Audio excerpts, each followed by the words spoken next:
If you watched my videos last year, you may recall that I told people to hold off buying a new laptop in 2024 because of so many potential issues, incompatibilities, and unsafe features. I did end up buying a new laptop in December 2024, which was a Lenovo Legion 5, but this one had a late 2023 Intel chip, so this did not have the issues that bothered me, and it's still as powerful as newer 2025 computers. But now here we are in almost mid-2025, and if you're looking at possible choices for laptops, it's going to be massively confusing. First, there are so many computers promoting their versions of AI like Windows CoPilot or Apple Intelligence. Now, there are ARM-based laptops even for Windows versus new types of x86-based laptops. The new units are all powered by NPU chips or neural processing units with capability for running local AI. And you're all confused, I'm sure, if this is a good thing or a bad thing. Then, of course, there's the choice of operating system. This is not a simple choice, as going with a particular ecosystem locks you out from application choices or even gaming options. Some of you may be power users who want to do more complex things like me, doing local AI and video editing. Some of you have listened to me and understand that your choice needs Linux compatibility, either for now, dual boot, or for future conversion. Folks, the wrong choice will mean that you may end up with a dud computer that will be nothing but a surveillance machine that is watching you with no options available to you, or it may end up with application incompatibility with things you do and you'll be forced to buy a replacement. This is an important guide to potential buyers of computers. You may only be looking at what's available, but still you need to understand this new landscape that is confusing as heck, even for a tech-savvy person like me. Stay right there.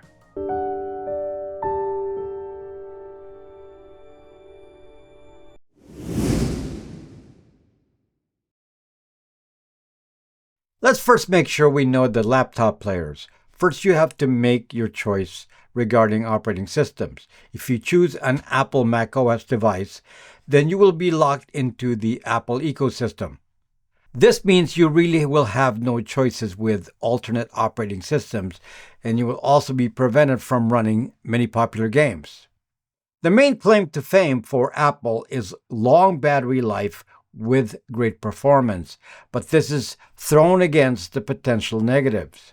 As your privacy advisor, I would not recommend Apple at all, and I will go into discussion of AI features a little later for all manufacturers. The other most dangerous choice is anything with Windows 11 CoPilot. Well, this has big negatives again that I will discuss with AI features separately. But the new split is between Windows computers that are x86 based, the old traditional way, and the new Windows computers from Qualcomm called Snapdragon Elite. These are ARM-based CPUs. While both are Windows computers, the Snapdragon CPUs are currently not Linux compatible.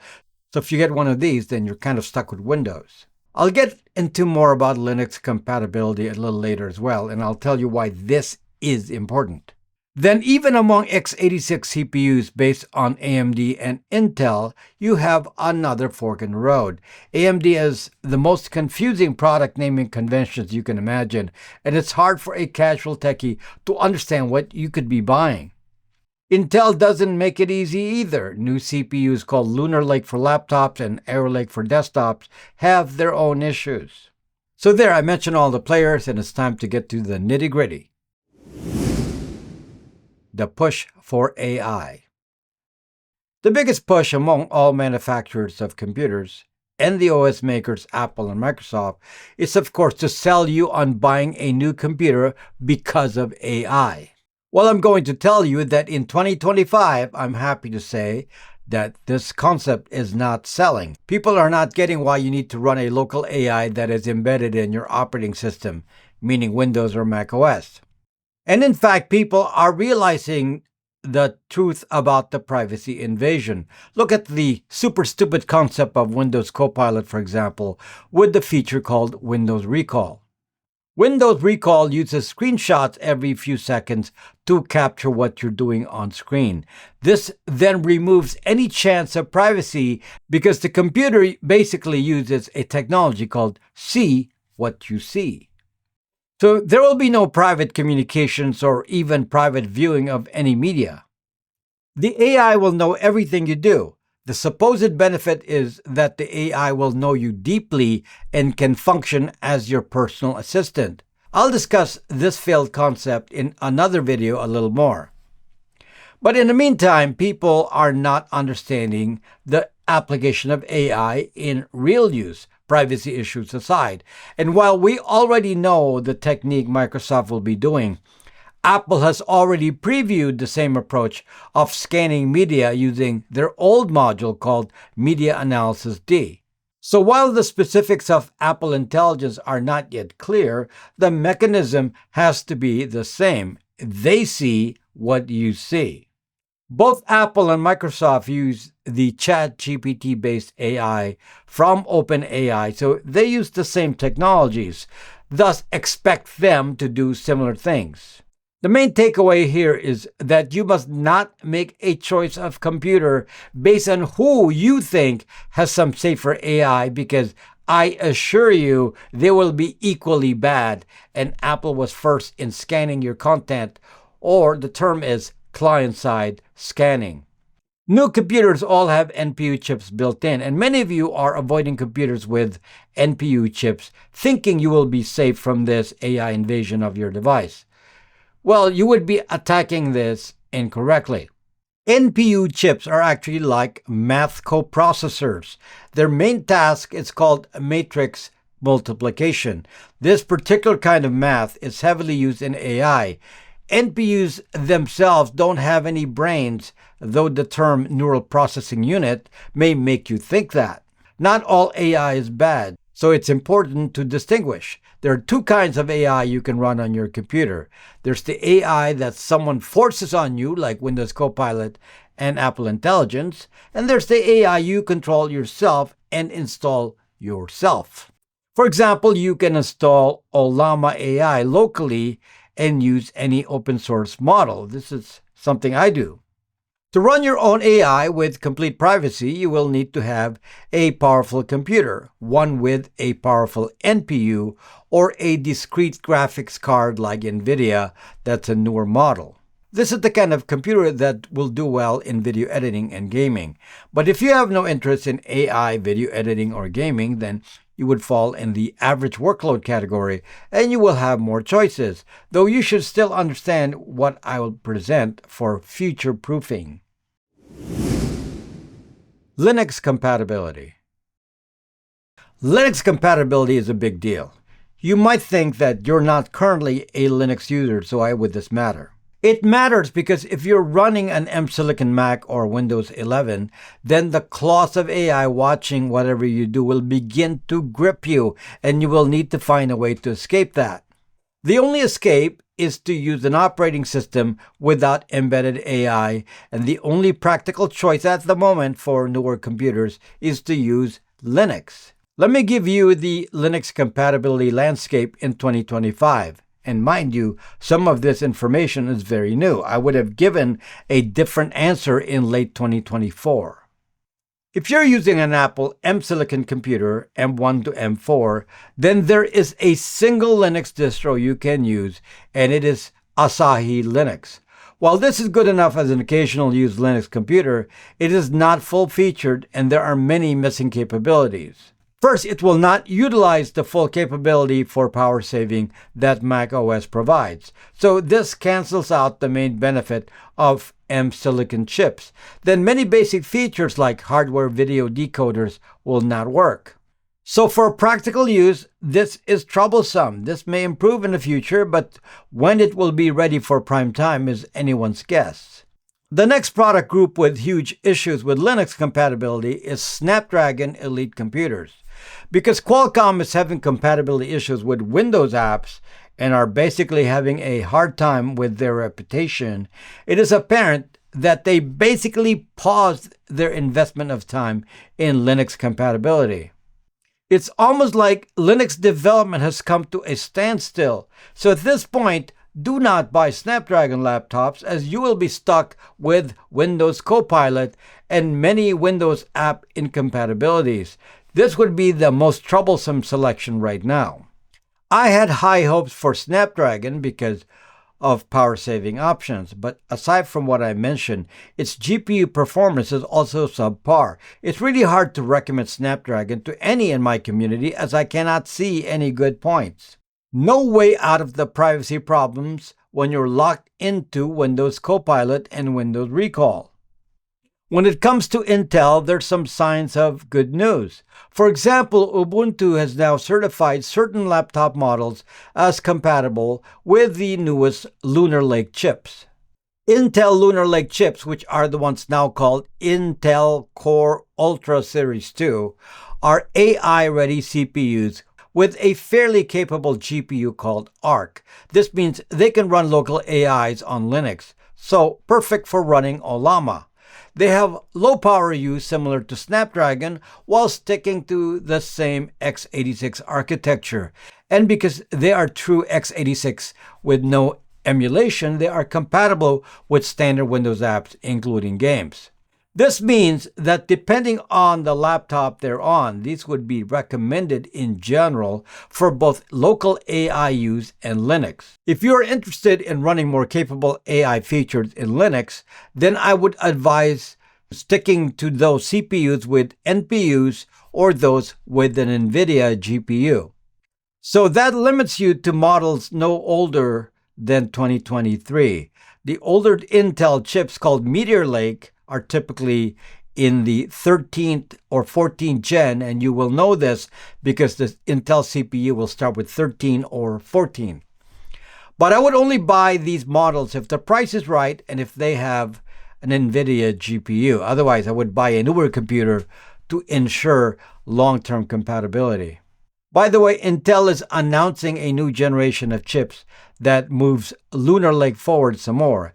The idea is to minimize the gap between x86 and Apple M Silicon. So that's slated for end of the year, I think. Now let's talk about AMD. In case you've lost track, AMD is now a much bigger company than Intel. And the reason this is the case is because their products have been performing a lot better. For example, power users have been shifting to the more powerful Ryzen line of CPU chips, and they are really quite popular with desktop PC users. The problem is that you don't see a lot of AMD-equipped laptops.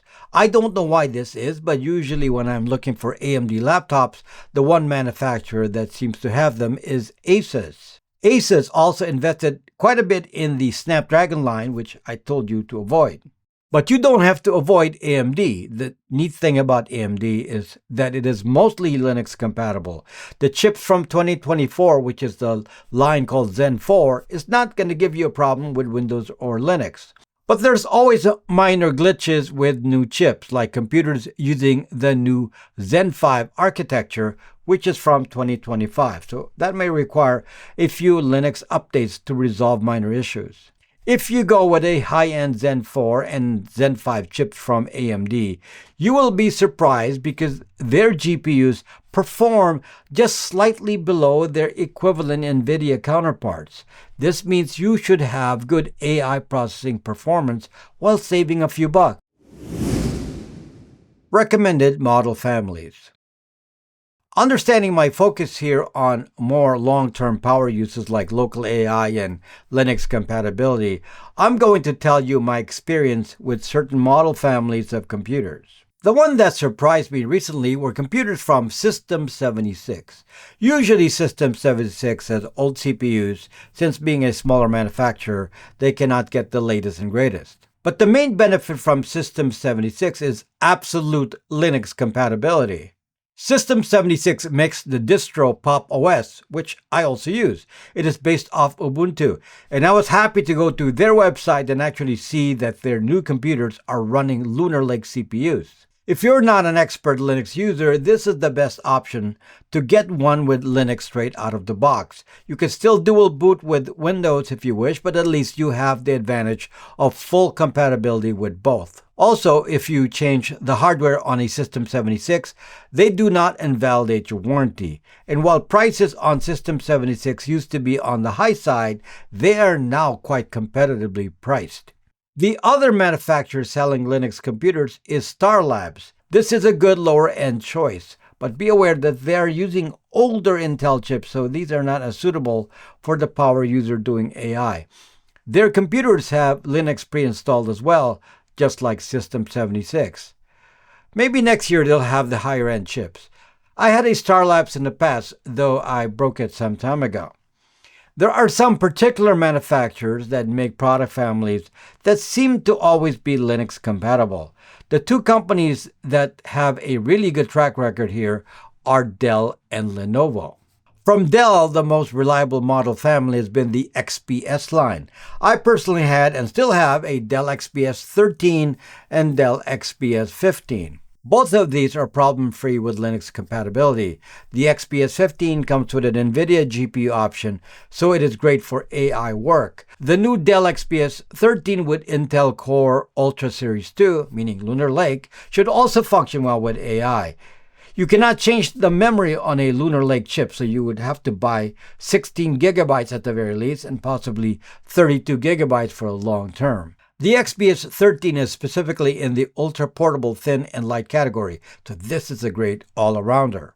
While the consumer models of the Dell line likely also have good Linux compatibility, the XPS line is sold to businesses, so it is more foolproof. Even used, these are pretty solid. So a used Dell XPS 15 with an NVIDIA GPU would still function fine today.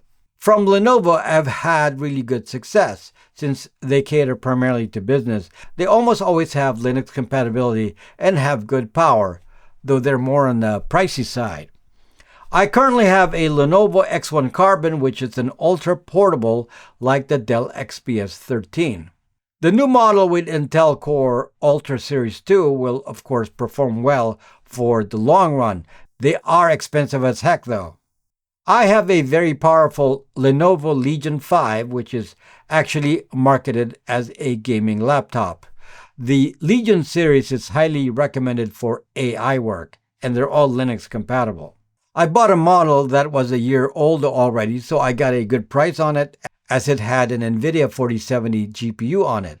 I also saw that you can find it at Costco with a 4060 NVIDIA for even cheaper. In terms of capability, the 14th Gen Intels are just as powerful, if not more, than the Intel Core Ultra Series 2. But the new chips use less power and thus have a longer battery life. So buying a 2024 Intel laptop is not a bad idea from the likes of Dell, Lenovo, or ASUS. There are other model families that will have AMD Zen 4 or Zen 5 architecture like the ones from ASUS, and that would also be recommended. Other manufacturers that I've not had a problem with Linux compatibility has been MSI, which is popular with gamers. One major manufacturer that I don't mention is HP. I used to be a big user of HP and I had a new HP laptop every year, but then I encountered Linux incompatibility and I never went back.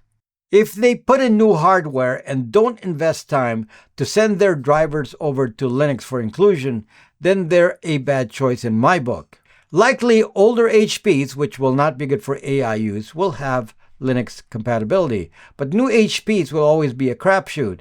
It's really too bad as they are well built and perform nicely under Windows.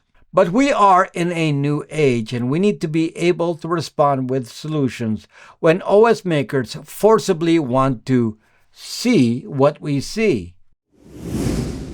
Summary. If you're more of an average user and do only simple tasks on a computer like word processing, spreadsheets, browsing, and watching videos, then any cheap computer would work. But again, the important capability is Linux compatibility. So what I said about choices are still valid and still the same. The difference if you're planning on doing more high-end tasks, is the need for an NPU and GPU even under Linux. While the need for this may not be apparent at this early stage, we are likely at a fork in the road where older computers without the processing power of AI may not be able to run apps in the future. This is kind of like the time we went to Windows from DOS, though perhaps not so extreme.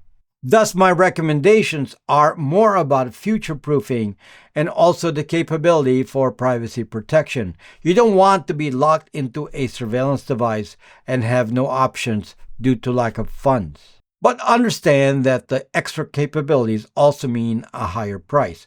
While low-powered computers can be had for $500, the more AI-capable computers will hover closer to $1,500.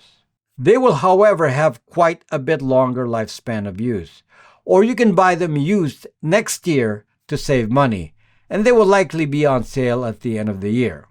Again, I keep going back to Linux compatibility as a major requirement. I'm warning you now that very soon neither Windows nor macOS will be safe even for casual use. Folks, as many of you know, this channel does not have sponsors.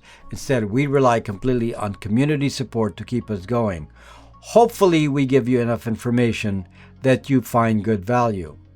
Some of you support us on Patreon, Locals, and YouTube memberships. And though I don't publicly acknowledge you for privacy reasons, you are very appreciated. Thank you.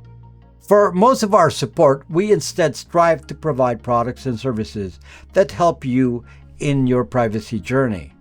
Our newest product is the Brax 3 Privacy Phone. This is a community project involving several companies and is sold on braxtech.net. This is an important tool in the privacy battle as it is immune from things like location tracking from big tech. We have other products and services that can be found on our privacy social media site, BraxMe. We have Brax Virtual Phone that gives you inexpensive, no KYC phone numbers for better anonymity. We have BraxMail, which offers unlimited aliases and many domains to create different email identities. We have ByteVPN, which protects your IP addresses from being harvested by data brokers, as well as protecting you from ad spyware. Join us on BraxMe and meet the way over 100,000 users who discuss privacy issues daily. Thank you for watching, and see you next time.